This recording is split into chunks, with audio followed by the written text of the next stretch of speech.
Adam here from the Solar and Sat workshop. We just got Ian's Jayco Silverline Caravan.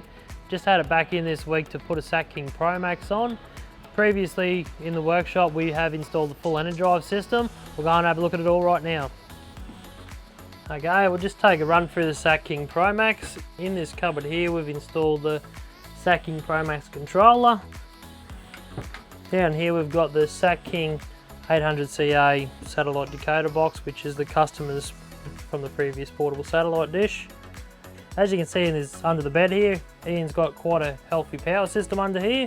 The full Enerdrive kit, which includes the two B-Tec 200 amp hour lithium batteries, the 40 amp plus DC to DC charger plus solar regulator, 40 amp 240 volt charger, a 2600 watt inverter which allows him to run pretty much your aircon, microwave, kettle, toaster.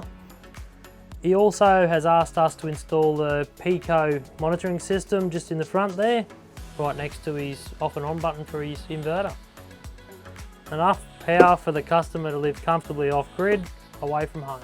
If you're after an Enerdrive system like this one here, just to run your air conditioner, microwave, kettle or toaster, or even if you're looking to run a vast TV, the Satking Promax is a good option. Come and see us at Solar and Sat, Enterprise Street, Bundaberg.